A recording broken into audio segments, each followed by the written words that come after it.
First and foremost, thanks for coming this morning. I think everyone's aware that yesterday Kevin was not practicing with us, and expectation was that he would. And this morning I wanted to make sure that we were just getting in front of any questions that you guys might have in regards to that. At this point, we've made the decision that we're going to remove him from basketball activities on the floor. He'll probably continue to do conditioning and athletic performance work, but he's not making the progress that we had hoped and anticipated him making. He still has some soreness in his foot, and the protocol that's in place calls for him to be able to compete on the floor without that at this stage. So obviously it's the right decision. Difficult for him, I know. He's as we know, a competitor. He wants to be out on the floor, but the health and wellness of our players is absolutely the most important thing, and that's always going to be what we make our decisions based on. So what I'd like to do is try to provide everybody with an understanding of what the next steps are. We've always worked in this fashion in regards to these situations. So first step is identifying that he's not making the progress that we had hoped and expected, so stopping him from basketball-related activities. We're going to continue to confer and engage with the specialist team that's been put together. We've got some of the best and brightest foot and ankle specialists in the world that have come together and continue to collaborate through the process since the initial injury, and they're going to continue to do that. So what we'd like to do is get everybody the necessary information, have Kevin evaluated by the necessary people. At that point, we'll have a better understanding as to what it is that's creating the lack of progress, the continued soreness, and then I'll be back in front of you guys to provide you with whatever information that is at my disposal at that point in time. Until that point in time, it will be really hard for me to give you exact answers, because we're waiting for those as well. And we want to be in a position where we have the best understanding of the information before we get in front of you. So I'm not going to speculate. We're not going to talk about conjecture or hypotheticals. I'm happy to answer any questions that I can, but we want to get the accurate information first and then be back in front of you with more info. So with that, I'd answer any questions. Is this just through the regular season, or including playoffs, or it's just timetable to be determined? Well, I think the most important thing is to state he's not going to be playing right now. When he's healthy to play and when he's able to return without that soreness, he'll be back on the floor. If that takes the rest of the regular season, if that takes the rest of the playoffs, that's what it's going to take. As I said before, the health and wellness of our players is the most important thing. This is the decision that we're making because this is the most important thing, his health. Are you concerned that it may be a different problem, considering the fact that this new screw was put in to eliminate the pain? Well, again, I think that's the stage that we're in right now is working to get that information and make sure that we're getting the most accurate assessment of the situation from the best and the brightest that deal with these issues, nationally and internationally. Until we have that information, I don't want to speculate on what it is, other than to say that the protocol in place was to have him be able to compete without soreness. If he's unable to do that, we have to make this decision, and that's what we're doing. So Sam, you had said indefinitely. Yeah, I would say out indefinitely. Out until he's able to return and play, without that soreness in his foot. And we're gonna have to take our lead from the specialist team that's been put together. Sam, you had said earlier it looked like the original injury, the Jones fracture, was healing properly. Does that still appear to be the case, or could that be an issue also? Well, again, I think as I said before, right now what we've decided to do is take him off the floor so that the people that lead the processes, the people that are the experts, can make those determinations. I should have that information hopefully shortly. But we're in the process now of sending that information and getting it to the necessary people, having him evaluated by the necessary people, and we need to let them make those determinations. Each time that I, address you guys, I always want to try to give you as much as I can. I always also want to try to be as accurate as possible, and I need the physicians to give me the information that I can relay, and I'll be able to do that. When will this evaluation take place? We're in the process of scheduling that right now, and making sure that he can be seen by the necessary parties, and that the necessary parties have the information at their disposal prior to the evaluations. Will that be here? No. We've been very fortunate to have an incredibly collaborative group of specialists that have been put together and have worked very well together through this process. Through Kevin's agent, through our medical staff here in Oklahoma City, they've put together a tremendous group of physicians, and they'll all need to get the information, and then obviously build a consensus direction on next steps. After we determine why the soreness is still in persisting. We'll be back in Charlotte, where you got the original. Yeah, I think Dr. Anderson will certainly be involved. We've also consulted Dr. Martin O'Malley from New York. He's been a part of this process from the early stages as well, and Dr. James Nunnally in North Carolina. These are three of the top foot and ankle specialists in the entire world. They've worked together collaboratively on other cases. We're very fortunate that they're working on this one, and they've been excellent through the process in terms of advising and providing guidance and next steps. Sam, is the goal to get him back on the court this season? The goal is to get him back on the court healthy, whenever that is. The last thing on our mind is, ever putting a player in position to try to win a ball game at the expense of their health. That's the furthest thing from our radar. It's funny that this morning, coming in to shoot around and all those different things that are taking place.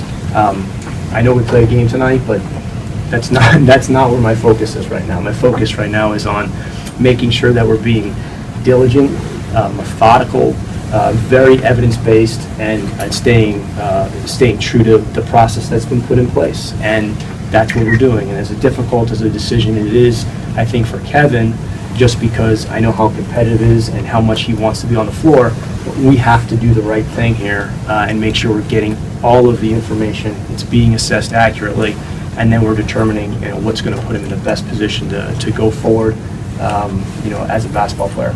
Would the best thing be for him to just shut it down for the rest of the season? Well, again, I think essentially that's the direction that we're taking right now in terms of removing him from all basketball-related activities. I want to make sure that we're being true to the evaluations, providing the specialist team with the necessary information, letting them make some determinations. But I will tell you that unless he's able to be back on the floor without soreness, he won't be back on the floor, and that would be the case for any of our players in any situation. And we followed the steps that were laid out, and the progress just isn't where we want it to be. And we know we gave you guys a timeline previously.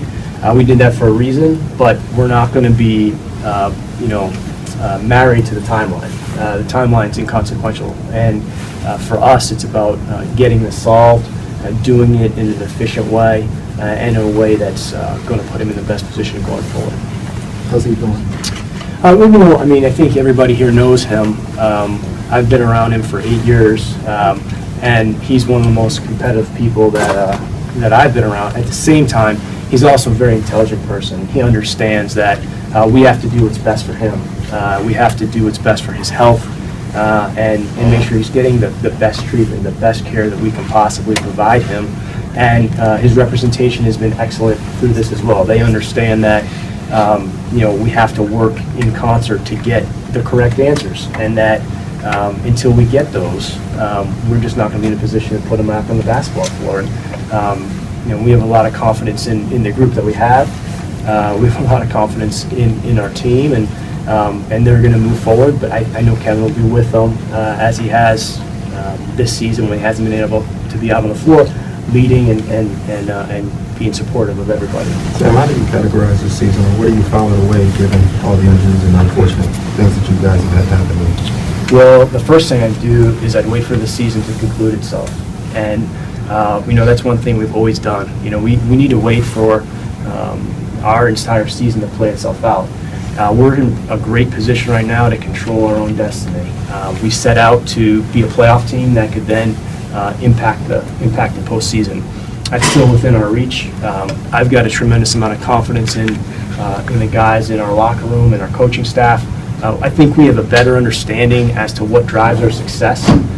We're going to have to continue to compete defensively, have great habits. I think we're going to have to be disciplined offensively. I think we're going to have to stick together because we still have, some really difficult opponents in front of us.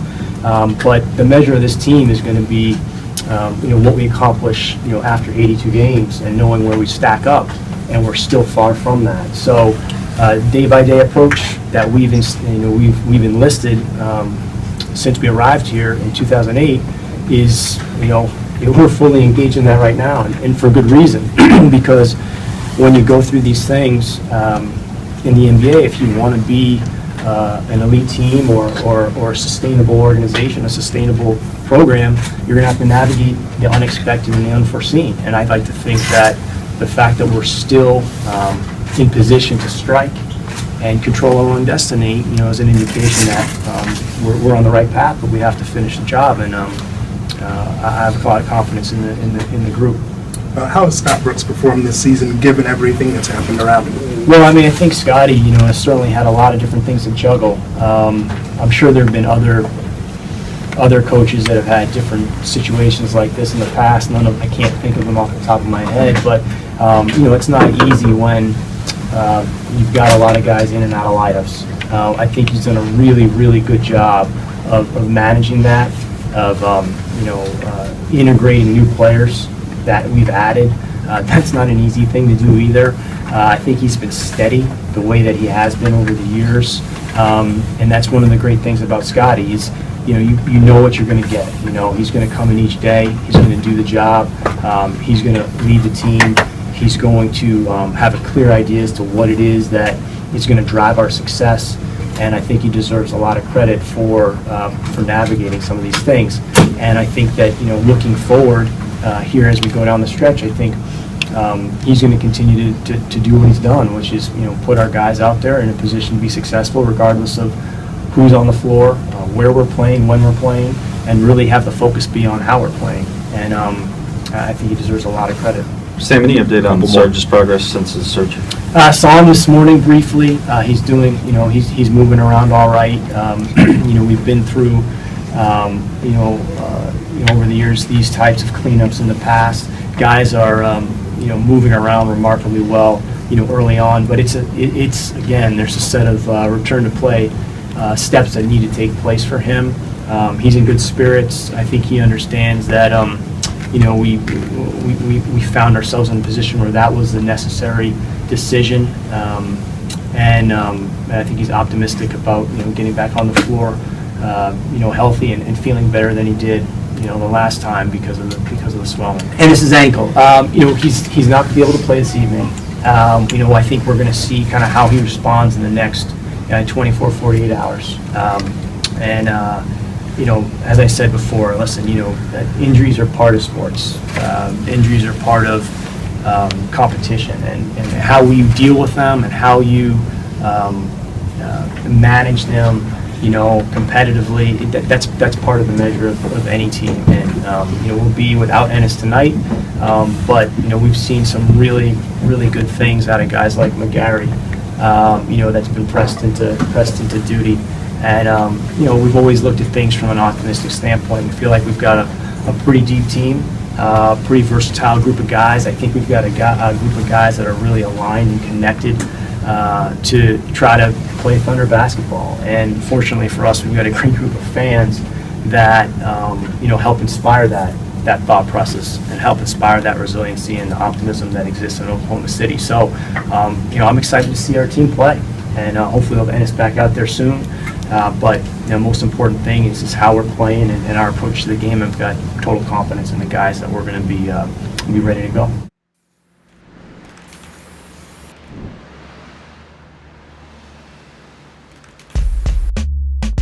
Great, man. It's a great feeling. Everything's clicking on both sides of the floor. Obviously, Amo and Dion was a big lift for us off the bench tonight. Dion starting, but I think it was was a great feeling, almost like a playoffs atmosphere tonight. The 6 is my favorite Jordan, so I love to see females in 6s. That's my favorite sneaker. Okay. But I don't think a female need every release that come out. That's Yeah, you don't need no. You gotta buy me some sneakers. No You can't- 12, right? You can't have that. You can't have everything.